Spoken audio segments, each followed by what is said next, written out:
Vous écoutez la leçon biblique de l'Église de la Science chrétienne indépendante de Plainfield, située à Plainfield, New Jersey, États-Unis d'Amérique. Leçon du dimanche 10 avril 2022. Sujet: le péché, la maladie et la mort sont-ils réels? Texte d'or, Jean. Nous avons auprès de lui cette assurance que si nous demandons quelque chose selon sa volonté, il nous écoute. Lecture alternée, Psaume. Louez l'Éternel, car il est bon, car sa miséricorde dure à toujours. Qu'ainsi disent les rachetés de l'Éternel, ceux qu'il a délivrés de la main de l'ennemi. Ils souffraient de la faim et de la soif, leur âme était languissante. Dans leur détresse, ils crièrent à l'Éternel, et il les délivra de leurs angoisses. Qu'il loue l'Éternel pour sa bonté et pour ses merveilles en faveur des fils de l'homme. Car il a satisfait l'âme altérée, il a comblé de bien l'âme affamée. Il les fit sortir des ténèbres et de l'ombre de la mort, et il rompit leurs liens. Il envoya sa parole et les guérit. Il les fit échapper de la fosse. La Bible. Ô toi, qui écoutes la prière, tous les hommes viendront à toi. Comme une biche soupire auprès des courants d'eau, ainsi mon âme soupire après toi, ô Dieu. Mon âme a soif de Dieu, du Dieu vivant. Quand irai-je et paraîtrai-je devant la face de Dieu? Mes larmes sont ma nourriture, jour et nuit, pendant qu'on me dit sans cesse, où est ton Dieu? Je me rappelle avec effusion de cœur quand je marchais entouré de la foule et que je m'avançais à sa tête vers la maison de Dieu, au milieu des cris de joie et des actions de grâce d'une multitude en fête. Pourquoi t'as-tu, mon âme, et gémis-tu au-dedans de moi? Espère en Dieu, car je le louerai encore. Il est mon salut et mon Dieu. Le jour, l'Éternel m'accordait sa grâce. La nuit, je chantais ses louanges. J'adressais une prière au Dieu de ma vie. Jésus parcourait toute la Galilée, enseignant dans les synagogues, prêchant la bonne nouvelle du royaume et guérissant toute maladie et toute infirmité parmi le peuple. Sa renommée se répandit dans toute la Syrie, et on lui amenait tous ceux qui souffraient de maladies et de douleurs de divers genres, des démoniaques, des lunatiques, des paralytiques, et il les guérissait. Une grande foule le suivit, de la Galilée, de la Décapole, de Jérusalem, de la Judée et d'au-delà du Jourdain. Jésus priait un jour en un certain lieu. Lorsqu'il eut achevé, un de ses disciples lui dit : « Seigneur, enseigne-nous à prier, comme Jean l'a enseigné à ses disciples. Quand tu pries, entre dans ta chambre, ferme ta porte, et prie ton Père qui est là dans le lieu secret. Et ton Père qui voit dans le secret te le rendra. Voici donc comment vous devez prier. Notre Père qui es aux cieux, que ton nom soit sanctifié, que ton règne vienne, que ta volonté soit faite sur la terre comme au ciel. Donne-nous aujourd'hui notre pain quotidien. Pardonne-nous nos offenses, comme nous aussi nous pardonnons à ceux qui nous ont offensés. Ne nous induis pas en tentation, mais délivre-nous du malin, car c'est à toi qu'appartiennent dans tous les siècles le règne, la puissance et la gloire. Amen. Demandez, et l'on vous donnera. Cherchez, et vous trouverez. Frappez, et l'on vous ouvrira. Car quiconque demande reçoit. Celui qui cherche trouve. Et l'on ouvre à celui qui frappe. Lequel de vous donnera une pierre à son fils, s'il lui demande du pain? Ou s'il demande un poisson, lui donnera-t-il un serpent? À combien plus forte raison votre Père, qui est dans les cieux, donnera-t-il de bonnes choses à ceux qui les lui demandent? Comme Jésus entrait dans Capernaum, un centenier l'aborda, le priant et disant : « Seigneur, mon serviteur est couché à la maison, atteint de paralysie et souffrant beaucoup. Jésus lui dit, J'irai et je le guérirai. Le centenier répondit, Seigneur, je ne suis pas digne que tu entres sous mon toit, mais dis seulement un mot, et mon serviteur sera guéri.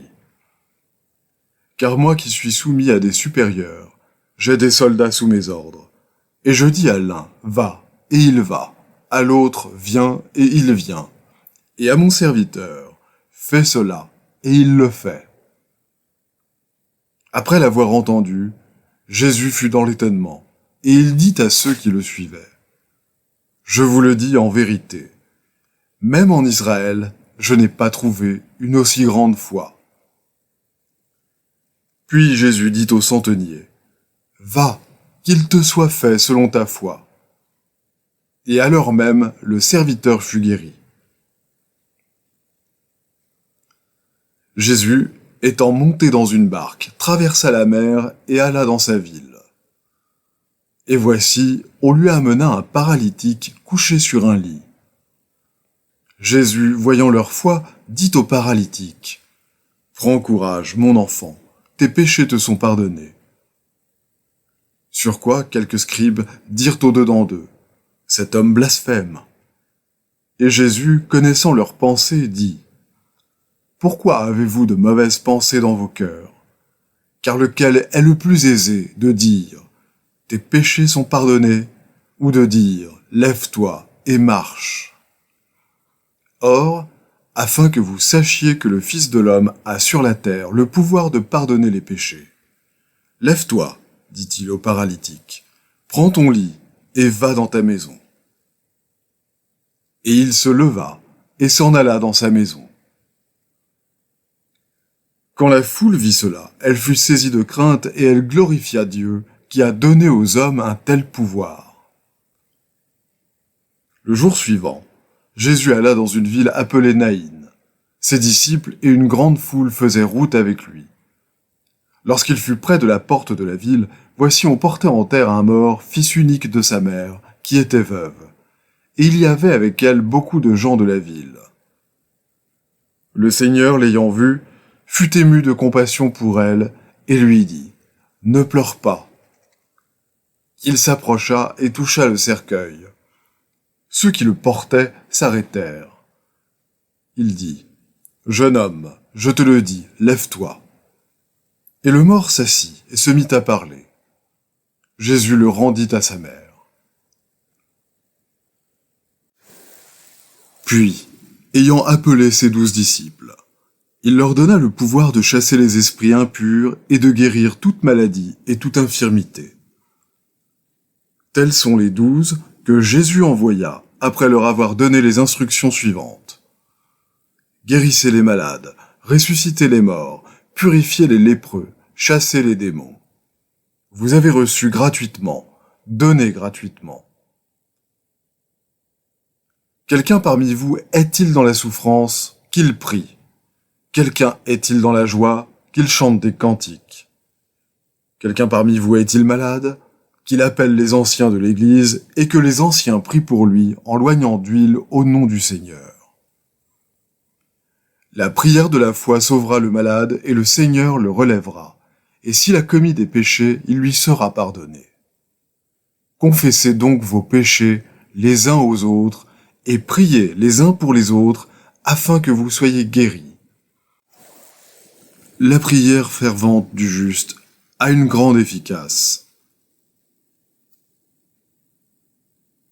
Je vais maintenant lire les passages corrélatifs, tirés du livre d'études de la science chrétienne. Science et santé, avec la clé des Écritures, de Mary Baker Eddy. Le Dieu principe est omniprésent et omnipotent. Dieu est partout, et rien en dehors de lui n'est présent ni puissant. Le Christ est la vérité idéale qui vient guérir la maladie et le péché par la science chrétienne et attribue tout pouvoir à Dieu. Lorsque la science divine vaincra la foi dans l'entendement charnel, et que la foi en Dieu détruira toute foi dans le péché et dans les méthodes matérielles de guérison, alors le péché, la maladie et la mort disparaîtront. L'humble Nazaréen annula la supposition que le péché, la maladie et la mort ont du pouvoir. Il prouva qu'ils sont impuissants. La prière qui réforme les pécheurs et guérit les maladies est une foi absolue dans le fait que tout est possible à Dieu. Une compréhension spirituelle de Dieu. Un amour détaché de soi-même. Sans m'arrêter à ce que d'autres peuvent dire ou penser à ce sujet, je parle par expérience. La prière, la vigilance et le travail, unis à l'immolation de soi, sont les moyens accordés par la grâce de Dieu pour l'accomplissement de tout ce qui a été fait avec succès pour la christianisation et la santé du genre humain. La prière de la foi sauvera le malade, dit l'Écriture. Quelle est cette prière qui guérit ?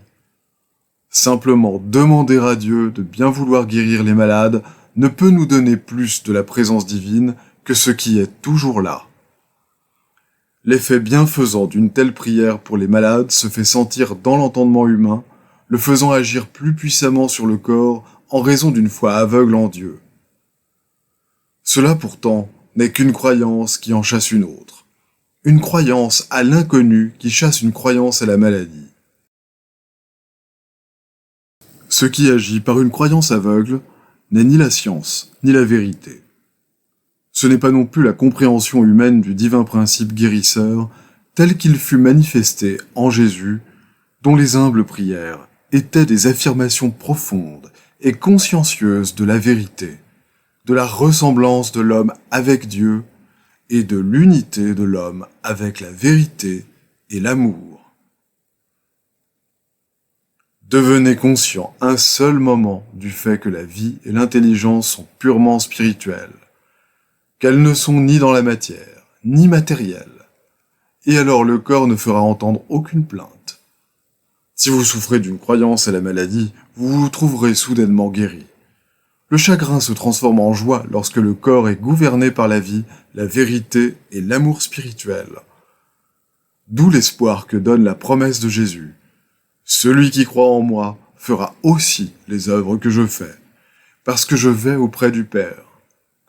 Parce que l'ego est absent du corps et présent avec la vérité et l'amour. La prière du Seigneur est la prière de l'âme, non du sens matériel. La vie divine est complètement séparée de la croyance à une existence matérielle et du songe de cette existence. Elle révèle la compréhension spirituelle et la conscience de la domination qu'a l'homme sur toute la terre. Cette compréhension chasse l'erreur et guérit les malades, et si vous la possédez, vous pouvez parler comme ayant autorité. Quand tu pries, entre dans ta chambre, ferme ta porte, et prie ton Père qui est dans ce lieu secret, et ton Père qui voit ce qui est secret, te récompensera publiquement. Ainsi parla Jésus. La chambre symbolise le sanctuaire de l'esprit, dont la porte se ferme au sens pécheur, mais laisse entrer la vérité, la vie et l'amour. Close à l'erreur, elle est ouverte à la vérité et vice-versa. Le Père dans le secret est invisible au sens physique, mais il connaît toutes choses et récompense selon les mobiles, non selon les paroles. Pour pénétrer au cœur de la prière, il faut que la porte des sens trompeurs soit fermée. Les lèvres doivent être muettes, et le matérialisme doit se taire pour que l'homme puisse avoir audience de l'esprit, le principe divin, l'amour, qui détruit toute erreur. Pour bien prier, il nous faut entrer dans la chambre et en fermer la porte. Nous devons fermer les lèvres et imposer silence au sens matériel. Dans le tranquille sanctuaire des aspirations ferventes, nous devons nier le péché et affirmer la totalité de Dieu.